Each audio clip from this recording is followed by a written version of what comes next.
10 dosa yang sering dilakukan tidak sengaja dalam kehidupan sehari-hari. 1. Lupa mengerjakan sholat 5 waktu.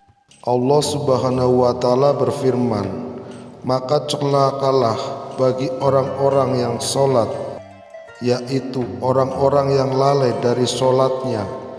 Quran Surat Al-Ma'un ayat 4-5. 2. Membicarakan orang lain atau menggunjing.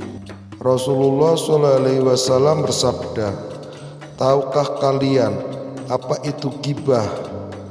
Mereka menjawab, "Allah dan Rasulnya lebih mengetahui." Beliau bersabda, "Engkau menyebut saudaramu dengan sesuatu yang ia benci." Hadis riwayat Muslim. 3. Menyakiti hati orang lain tanpa disadari. Rasulullah SAW bersabda, "Seorang muslim adalah orang yang kaum muslimin lainnya selamat dari lisan dan tangannya." Hadis riwayat Bukhari dan Muslim. 4. Tidak menepati janji kepada sesama. Allah Subhanahu wa Ta'ala berfirman, "Wahai orang-orang yang beriman, penuhilah akad-akad itu."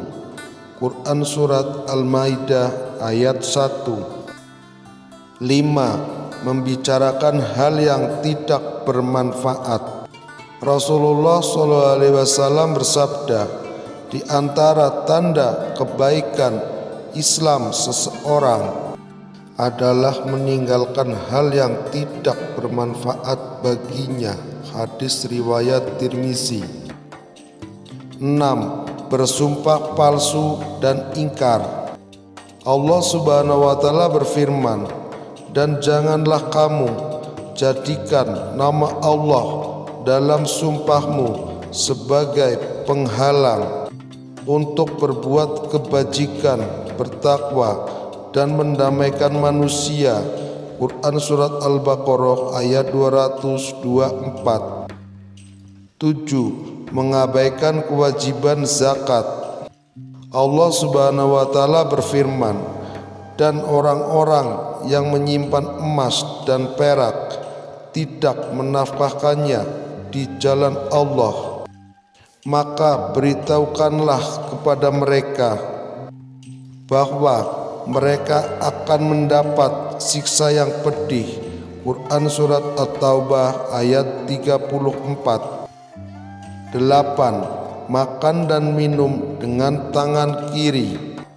Rasulullah SAW bersabda, "Janganlah salah seorang di antara kalian makan dan minum dengan tangan kirinya, karena setan makan dengan tangan kirinya dan minum dengan tangan kirinya." Hadis riwayat Muslim. 9. Mengabaikan kebersihan rumah. Rasulullah SAW bersabda, "Kebersihan adalah sebagian dari iman." Hadis riwayat Muslim. 10. Tidak menghormati orang tua. Allah Subhanahu wa Ta'ala berfirman, "Dan Tuhanmu telah memerintahkan agar kamu jangan menyembah selain Dia, dan hendaklah berbuat baik kepada ibu bapak." Quran Surat Al-Isra ayat 23.